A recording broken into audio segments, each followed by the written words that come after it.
Things you don't need. You don't need an agenda slide, in my view. It's a relic from a bygone era. That's me and Tom Carter at Open World in 2001.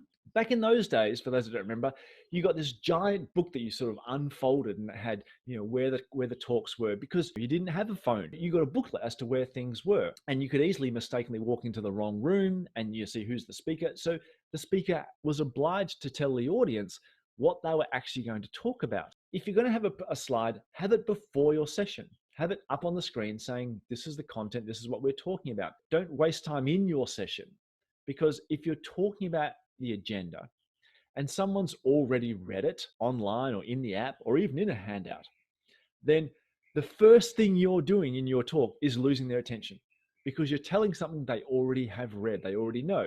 So literally 2 minutes in to your hour presentation, they're gone. You've lost them. It's the worst thing you can do. The second thing you don't need is your life story, otherwise known as the bio slide. This is a true story. I went to a talk at Open World. This was the first slide, the presentation title. Nothing wrong with that. Second slide was their booth at the conference. Third slide was why you would come to their booth. Next one was then the bio.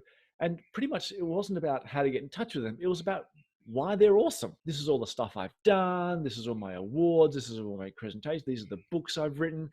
Then they had another slide with more bio. Then they had a slide about why their company was awesome, why their company people in there basically was more awesome. Pictures of the other people and what they've done, then their own book, then other presentations they were doing. And then they had an agenda slide. And funnily enough, my first thought was the agenda really should have been, here is all the topics I'm not going to talk about, because I literally blew 50% of the time talking about how cool I was. Now that's an extreme example, and as you can see, I've anonymized it there. I honestly think a bio slide, once again, is a relic of a bygone era, because you didn't used to know who the speaker was, and there was no way of finding out. You walked in, oh, who is this person? A little bit about you, where you live, maybe what your interests are, how to get in touch, and we're done.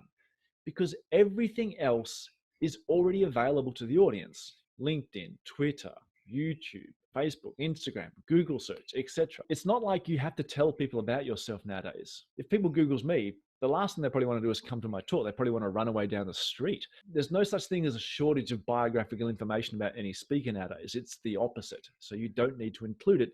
Once again, it's telling the audience something you already know, and you're doing it right at the start, and therefore you've lost them straight away. So we've got rid of the bio, we've got rid of the agenda slide, then it's getting rid of unnecessary clutter. This is an example of unnecessary clutter. It's easy to get stuck into doing a promo as opposed to doing a talk. Sometimes this is even enforced upon us. People will send, here's a virtual background we want to use, or here's a slide background, and it's got a QR code on it, and it's got, logos and here and here. This kind of stuff all just distracts the audience from the stories that you're trying to build. Telling a story and someone's going, and what's the woman's, what's her role in this? The QR code is a classic.